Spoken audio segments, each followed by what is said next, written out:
Watch the ride.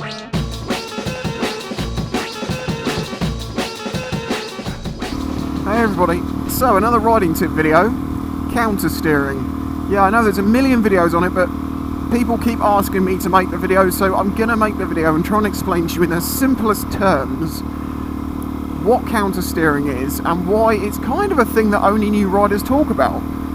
You know, as you develop your riding, you don't really even think about counter steering, but part of that is because you're counter steering. When you ride a bike, you counter steer. You don't even think about it, but you're doing it.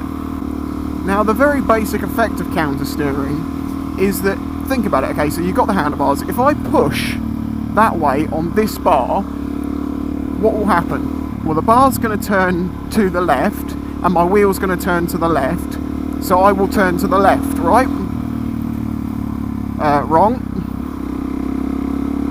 And if I push my left bar to the right, I go left. That's counter steering. Counter because it is countering what you're doing. Now this is due to some physics, and I will stop in a moment and I will explain those physics to you, and it'll probably just confuse you even more. But notice this, out, in. That's important. I'll get to that in a minute. Okay, so why on earth is it that when you push there and make everything go that way, do you go that way? It's to do with gyroscopic effects and centrifugal forces. Basically, if you imagine the weight of the wheels spinning, they want to stay upright. You know, in the same way that if you got a wooden disc and rolled it, or a bike wheel on its own, you know, it'll stay upright, it'll keep itself upright because the forces going forwards are keeping it upright. But if you put in force into something that's spinning, you get a gyroscopic effect where basically you put the force in one way and it comes out in a totally different direction. Now, by doing that and twisting the wheel like this, what you're actually causing is for the wheel to want to turn over like that. So you do that, but it actually does that. You know, there's something to say, if you get a bike wheel, you spin it and you hold both axles and you move it backwards and forwards, you'll feel it sort of twisting that way and twisting that way. So when you're going along on a bike and you push like that, the forces want to tip the bike to the side, and the same in reverse that way. So if you imagine that when you push here, don't imagine that the bike's going to do anything other than tip in the middle, which causes you to actually then turn right. It's weird the way that it works, but it's causing you to lean to turn, even though the wheel's kind of counted to the way that you're going. Now this effect happens on anything with two wheels that are in front of each other, and it does more than about 12 miles an hour.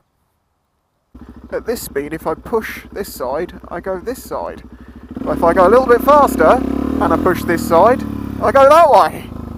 So when you go through a corner, you can think of it as pushing on the inner bar outwards to change direction.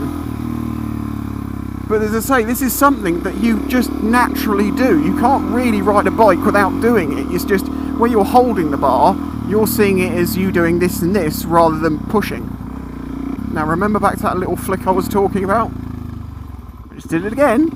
And you'll always do it when you turn in and you just won't realise you're doing it. What I'm talking about here is, as you go into a left, say for instance, to get into that you need the bike to lean. So you do this for a split second, which makes the bike start to lean like this, then you kind of catch it and come back that way. And then what that means is the bike is leant over and already going in the direction that you want it to go. So when you come into a corner, you will do this. You don't need to try to do this. Don't try and counter steer. This is just, that's what I'm trying to say here. Just be aware of the fact that this is something that happens, and that's why you don't need to really worry about it too much. And that, in a nutshell, is counter steering. As I say, it is a thing. It gets talked about more by new riders than more experienced riders because it's just something you do without thinking about it. I wouldn't suggest that any of you go out now and go, I'm going to try and counter steer. Beyond, if you're going along on a not busy road, just try thinking about it as pushing with your hand rather than pulling with the other hand. And you'll realise that when you push this side, you go this way, and when you push this side, you go this way. Simple as that. If you found this video useful, please remember to leave a like. There's also ways to support this channel, links in the description, and I'll catch you next time. Bye bye.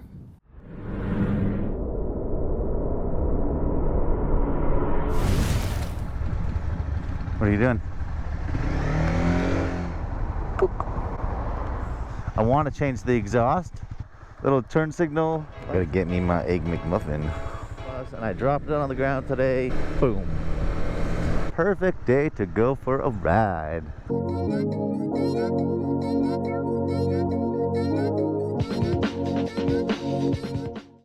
This channel is made possible by the support of the audience. Please check out the links in the description and all the different ways you can help support the channel. Any help is greatly appreciated.